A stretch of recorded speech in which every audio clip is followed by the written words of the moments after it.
This is episode 202, and we're going to talk about what to do and what to think when someone doesn't like what you do or say. Here's the question. How do you successfully transition into your first official leadership role, build the confidence and competence to lead your team successfully, and establish yourself as a respected and trusted leader across the organization? That's the question, and this show provides the answers. Welcome to the Manager Track podcast. I'm your host, Ramona Shaw, and I'm on a mission to create workplaces where work is not seen as a source of stress and dread, but as a source of contribution, connection, and fulfillment.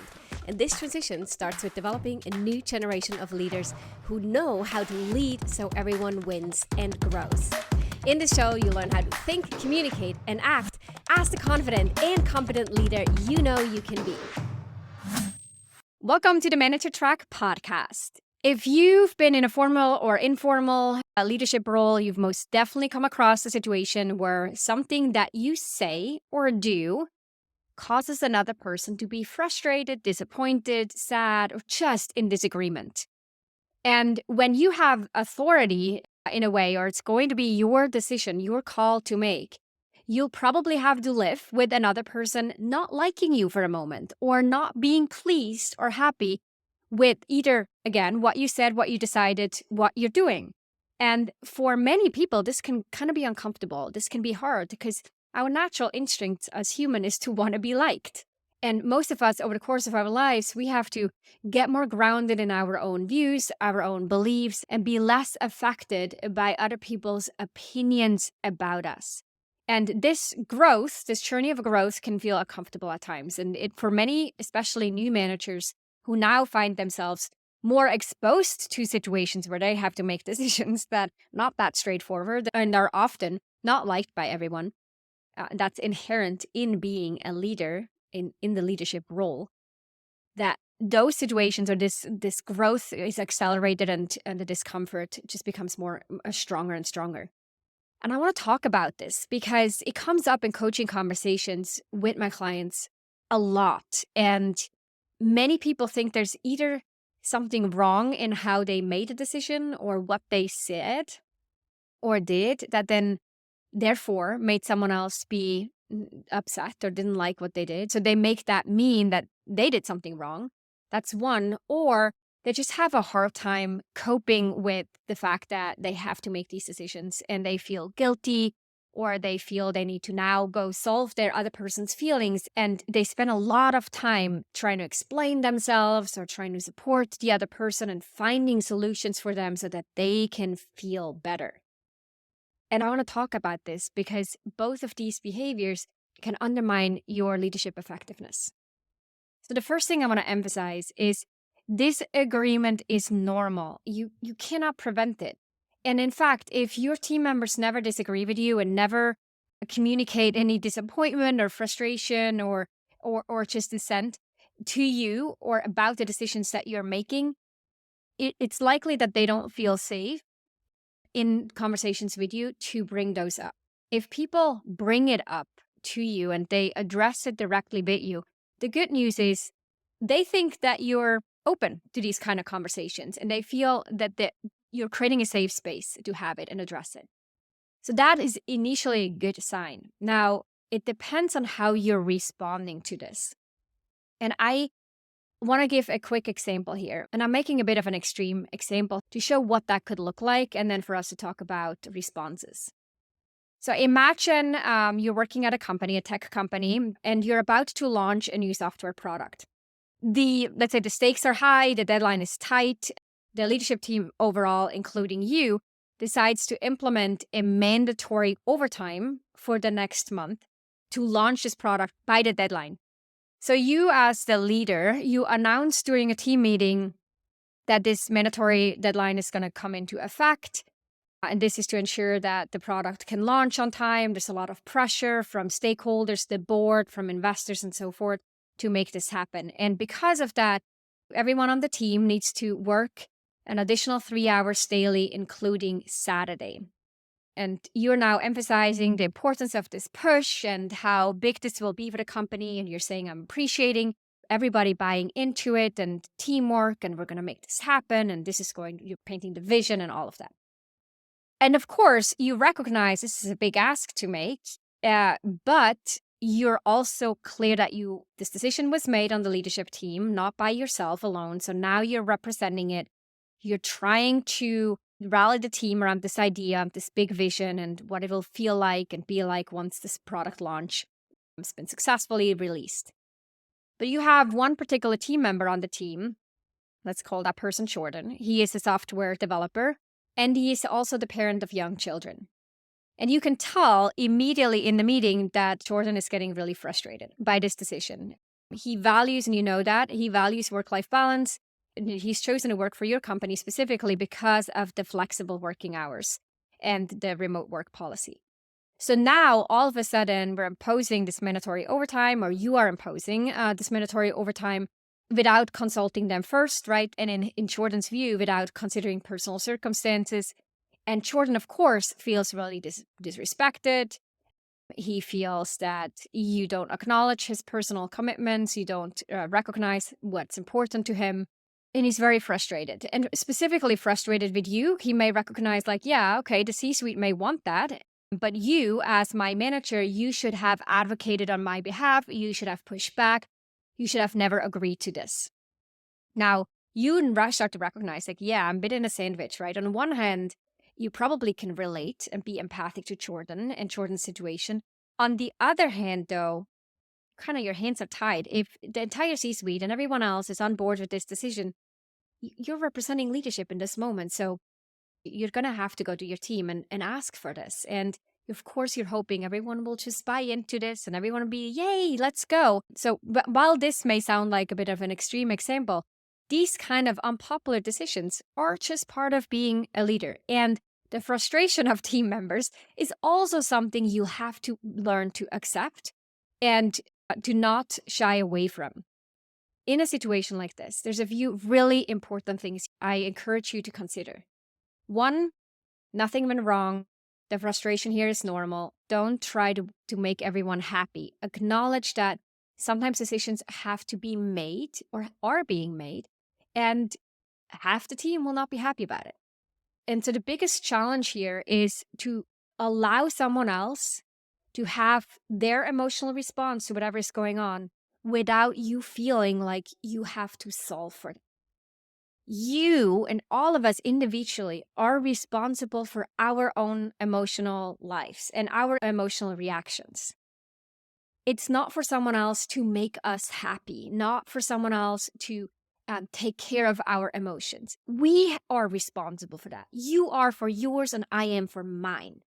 Now, that doesn't mean I'm oblivious to what my actions or how my actions impact you. But it means that when I see you're frustrated or Jordan is frustrated, I don't try to make Jordan happy. Instead, I can actually be fully compassionate with Jordan and understand where he's coming from and acknowledge his emotion, because I recognize this is not about me here. This is about Jordan not liking the decision. So with that attitude shift or mindset shift, I can go back to Jordan and say, hey, Jordan, I see this is difficult for you. I know that you value flexibility. I know that you value your personal time, and that this is it's a big ask, and an ask that you did not expect, not anticipate, and you were not consulted for. Like, I understand that you're frustrated. And you can even say, if true, that if you were in their shoes, that you might feel similarly. Now, if it's not true, don't say that. But if true, you could bring that up. Now I'm actually fully compassionate and empathic to the other person, to Jordan in this case, without trying to make him feel any better. And he can feel heard as a result of that.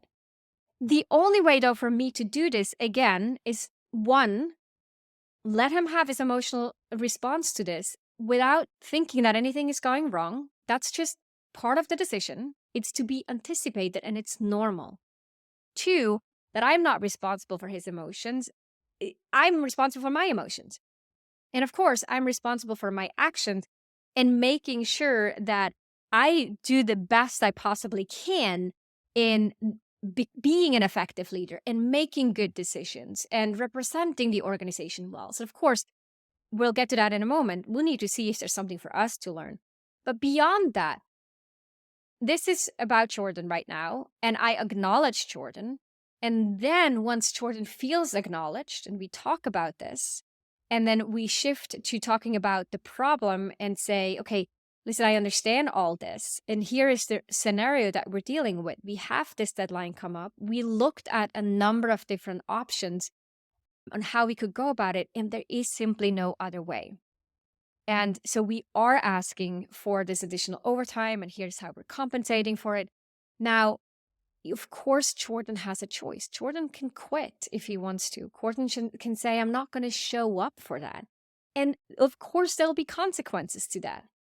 That is obvious for both parties. But then once you empathize with them first, and then two, you communicate and provide transparency as much as you can, and you explain the why, and you let them voice their opinions about it. Once that's on the table, then you can talk about options and say, look, option one is you're on board, and here's what that would look like. Option two is you're not on board. And if you choose to not be on board, then let's have a separate conversation of what that would look like. And I hope it's not that. I hope that we can find a way to make this work for the next month until the deadline of the product launch, because you're such a valued team member and because we really need you here, and we hope to make this a fairly compensated deal. We talk about solutions only after we fully acknowledge their emotional response to this and their perspective on it and opinions on it, and not to think anything is wrong with that.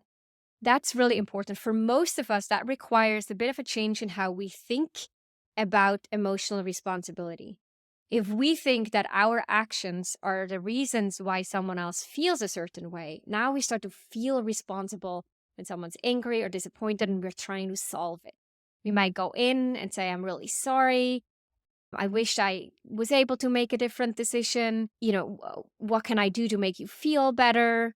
And really, though, you can't do anything different. It's been decided and you needed to ask them. So your hands are tied, and instead of empathizing, you're now losing a bit of credibility, right, in that conversation, because you're trying to solve it, you're apologizing, you're uncomfortable, but really can't do anything about it. So let me quickly recap what we've covered so far. One, really embrace this idea that we all are responsible for our own emotions. And when someone is unhappy or disagrees with what you're doing or saying, to be able to empathize with them without feeling responsible for the emotions.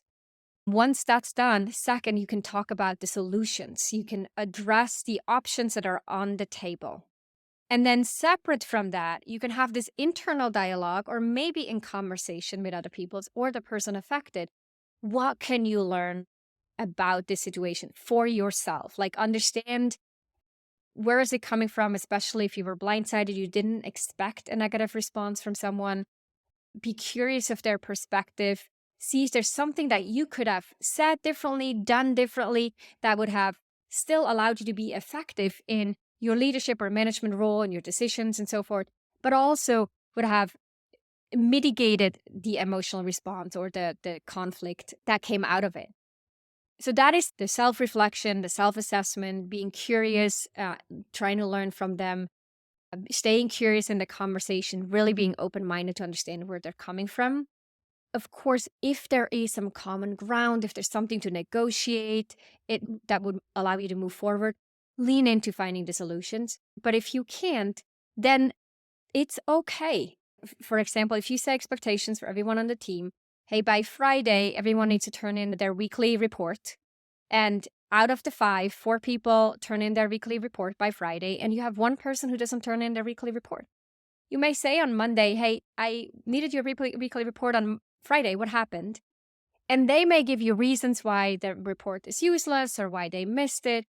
And after they've done it a couple of times, you gotta go back and say, hey, I really need it by Friday. If I don't have it by Friday, I can consolidate the team's overall report and deliver that on Monday morning to my boss. And it's impacting our ability to be presented well as a team, but also your numbers are empty and that doesn't look good for you.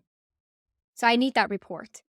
If they don't like that, or if they feel like they're too controlled or you being too rigid, take a moment to reflect. Am I being too rigid? Is there wiggle room? But if there isn't wiggle room, and in this example, there wouldn't be, then Be okay with someone else not liking it. Again, that is part of it. It's okay. Like, I understand you're not liking it. I still need it though. What can we do? We're not solving for people's happiness. We're solving for the problem at hand and finding solutions that work for everyone. And in this case, it worked for the 4 people, and it works for the executive team or the leadership team, and it works for you. It just doesn't work for one person. And that's okay. But it doesn't mean you did anything wrong. It doesn't mean that you need to lower your expectations and make exceptions for that one person so that person can stay happy. That will erode your leadership effectiveness. So I'm going to keep this short and concrete and wrap up this episode. When you find yourself conflicted or feeling guilty or feeling responsible for how other people feel, please be reminded that it's normal, it's okay. And there, again, the 3 steps that we've talked about to go through in such situations. If you have coworkers or friends who find themselves in such situations often, and they would benefit from hearing this, please pass it along so they can feel a bit validated and affirmed that everything is okay and that these situations are part of being in a manager role. Thank you for tuning in to the Manager Track podcast. We'll be back next week with another episode. Until then, have a great and productive week. Ciao, ciao. If you enjoyed this episode, then check out 2 other awesome resources to help you become a leader people love to work with. This includes my best-selling book, The Confident and Competent New Manager, which you can find on Amazon or at ramonashaw.com/book, and a free training on how to successfully lead as a new manager. You can check it out at ramonashaw.com/masterclass. These resources and a couple more you'll find in the show notes down below.